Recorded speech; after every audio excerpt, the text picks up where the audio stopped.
नमस्कार, मैं कमलेश कबीर आपका एक बार फिर स्वागत करता हूं इस नए एपिसोड में। आज के इस एपिसोड में हम चर्चा करेंगे कि आखिर नरेंद्र मोदी ने इस देश के लिए किया क्या है। लगातार ये जो है वो सवाल उठाया जाता है विपक्ष की पार्टियों के द्वारा और नरेंद्र मोदी के ऊपर आरोप लगाए जाते हैं। लेकिन कल तक जो लोग सीज फायर के ऊपर सवाल खड़े कर रहे थे, उसका जवाब जो है वो इतना जल्दी मिल जाएगा इसकी उम्मीद किसी ने नहीं की थी। लेकिन मुझे लगता है कि राहुल गांधी के उस सवाल का जवाब आईएमएफ ने जरूर दे दिया और अब कांग्रेस पार्टी को जो है वो शायद समझ में आए कि आखिर नरेंद्र मोदी कर क्या रहे हैं, क्योंकि 10 साल का हिसाब किताब मांगा जाता है और 10 साल का हिसाब किताब उस व्यक्ति से मांगा जाता है जिस पार्टी ने 65 साल तक इस देश के ऊपर राज किया। तो बदला क्या?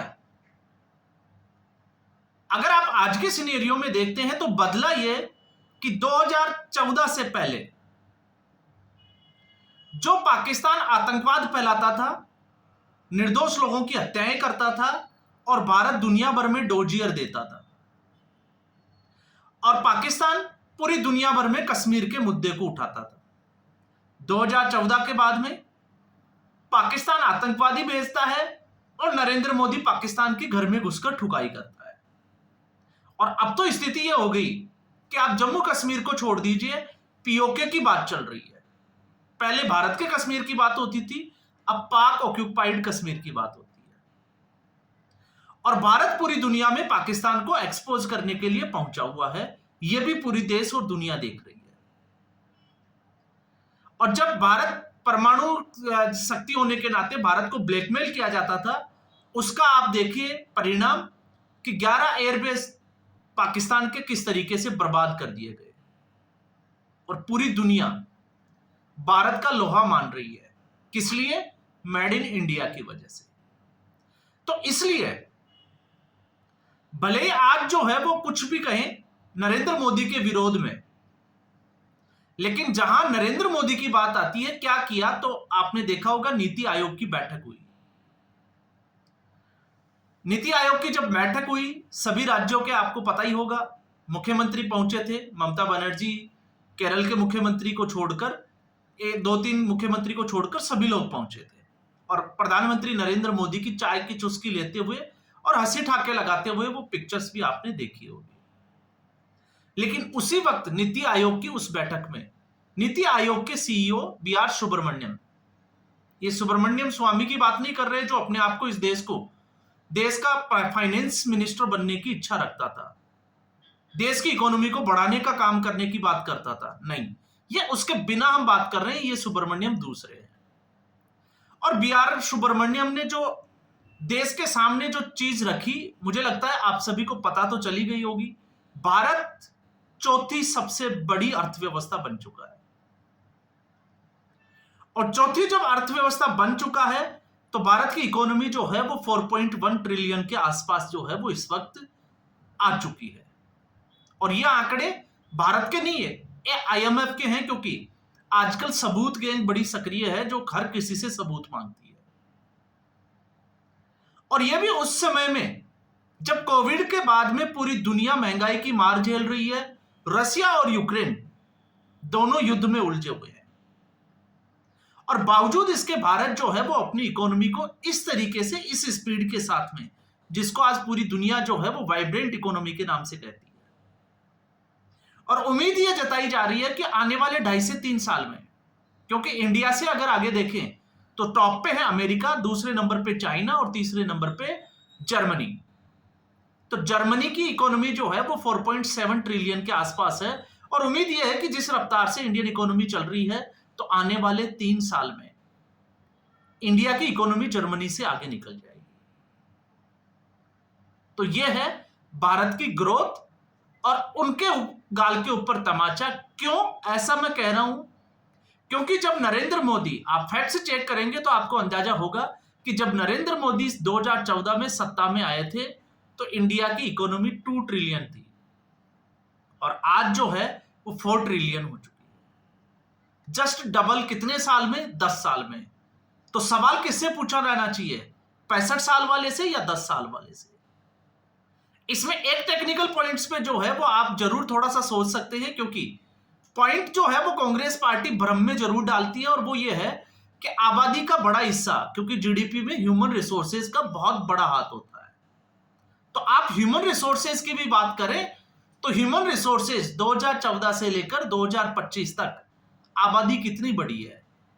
क्योंकि जब नरेंद्र मोदी सत्ता में आए तब ऑलरेडी हम जनसंख्या विस्फोट का जो एक क्राइटेरिया या हम कहें कि लाइन थी, उस बॉर्डर को हम क्रॉस कर चुके थे।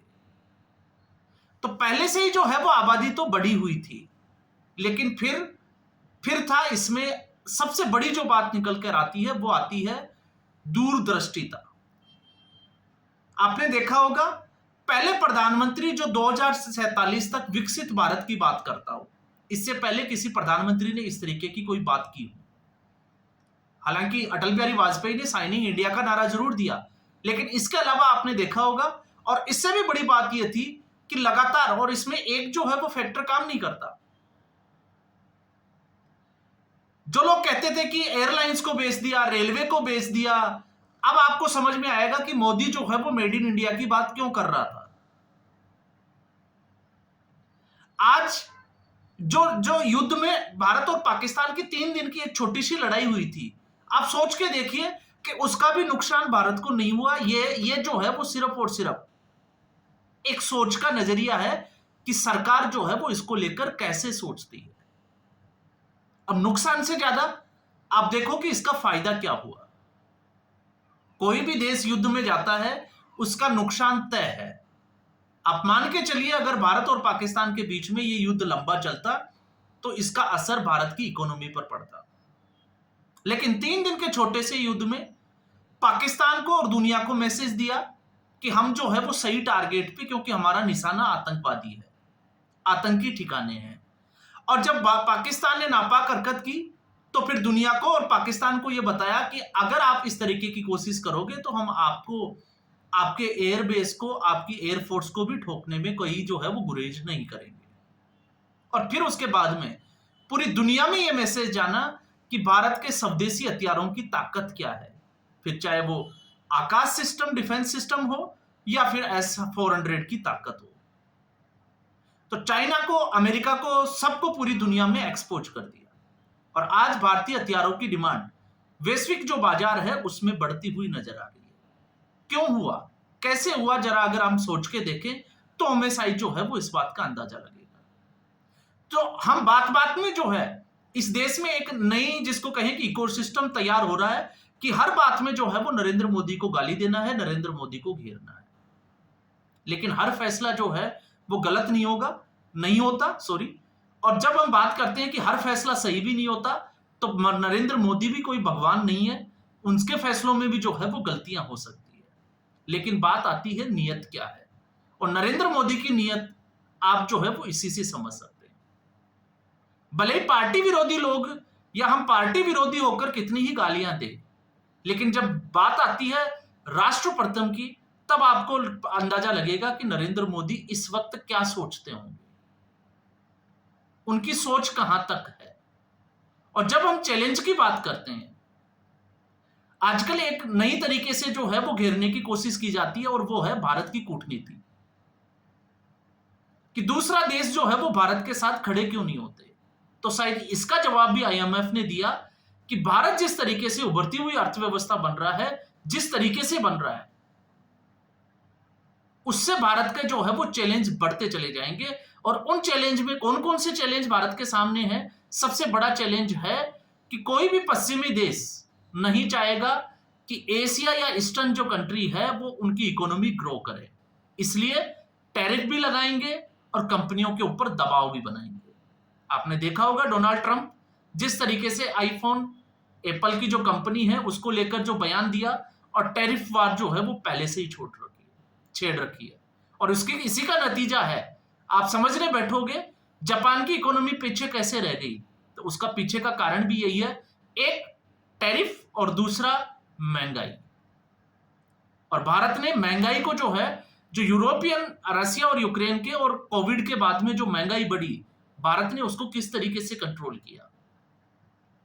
और आपने देखा भारत ने, जब हम इसको देखते हैं तो रसिया और यूक्रेन के युद्ध के बीच अमेरिका चाहता था कि भारत रसिया से क्रूड ऑयल की खरीद नहीं करे, लेकिन भारत ने फिर भी ऐसा किया। और आप ये देखिए कि भारत ने यूरोपियन देशों को बेचा भी, और उसके परिणाम आज आपको देखने को मिल रहे हैं। तो चैलेंज टैरिफ वॉर। फिर बात आ जाती है, क्योंकि सवाल करने वाले ऐसे भी सवाल कर सकते हैं कि फिर भी हमारे देश में गरीबी, तो गरीबी हमें देखना पड़ेगा कि हमारी जनसंख्या क्या है। भारत कोई छोटा देश नहीं है, जर्मनी, जापान ये छोटे छोटे देश हैं, डेवलप्ड कंट्री है। तो भारत छोटा देश नहीं है, इसलिए जनसंख्या ज्यादा होने की वजह से पर कैपिटल इनकम के हिसाब से अगर आप देखोगे तो भारत अभी भी जो है वो बहुत पीछे दिखाई देता है। लेकिन भारत ने 10 साल में क्या पाया, अगर आप उसके दृष्टि से अगर आप देखते हो तो 2014 में भारत 10वीं सबसे बड़ी अर्थव्यवस्था थी और आज 34वीं सबसे बड़ी अर्थव्यवस्था है। और मुझे लगता है कि यह कार्यकाल पूरा होते होते नरेंद्र मोदी का 3री सबसे बड़ी अर्थव्यवस्था बन जाएगी। यह भारत का अचीवमेंट है 10 साल का। भारत का अचीवमेंट यह भी है कि भारत ने पिछले 10 साल में अपनी अर्थव्यवस्था को जस्ट डबल कर लिया। और इसी वजह से प्रधानमंत्री नरेंद्र मोदी हर बार जो है वो मेड इन इंडिया का नारा लगाते हुए नजर आते हैं। वो क्यों लगाते हैं, ऐसा क्यों करते हैं, शायद अब जो है वो आप लोगों को समझ में आ रहा होगा। और फिर भी समझ में नहीं आ रहा तो फिर आपको कोई समझा भी नहीं सकता। क्यों नहीं समझा सकता? क्योंकि अगर आप उसको कांग्रेस पार्टी के या किसी विपक्ष की पार्टी के चश्मे से देखते हो तो आपको वही दिखाया जाता है। क्यों? क्योंकि उन पार्टियों को अब अच्छे से पता है कि सत्ता में वापसी बहुत मुश्किल है। तो अगर हम सत्ता में वापसी नहीं कर सकते तो फिर नरेंद्र मोदी को बदनाम किस आधार पर किया जा सकता है? जो लोग अभी आपने देखा, मैं ऐसा क्यों कह रहा हूं, क्योंकि जो लोग एस जयशंकर से बात जो सवाल पूछ रहे हैं कि आपने पाकिस्तान को बता दिया, तो अगर पाकिस्तान को बता दिया तो फिर मसूद अजहर के 14 आतंकवादी वहां क्यों बैठे थे? उनको पता ही था, जयशंकर ने बता ही दिया कि हम आपके आतंकवादी इन ठिकानों के ऊपर अटैक करेंगे, तो फिर वो वहां से भागे क्यों नहीं, वो बैठे क्यों थे? और प्रमाण क्या है? तो प्रमाण यह है कि पाकिस्तान की सरकार ने हर एक आतंकवादी के 1 करोड़ रुपए मसूद अजहर को दिए हैं। यह प्रमाण है। भारत ने क्या क्या वहां पे जो है वो गदर मचाया, उसका सैटेलाइट फुटेज है। पाकिस्तान क्यों नहीं रख पा रहा? आज पाकिस्तान गिड़गिड़ा रहा है। क्यों गिड़गिड़ा रहा है? कांग्रेस के समय में तो ऐसी स्थिति, ऐसी नौबत जो है वो पाकिस्तान की नहीं आई, क्योंकि पाकिस्तान को पता है कि भारत में इस वक्त प्रधानमंत्री नरेंद्र मोदी है। तो ये आज की जो है वो सबसे बड़ी खबर इस छोटे से युद्ध के बाद।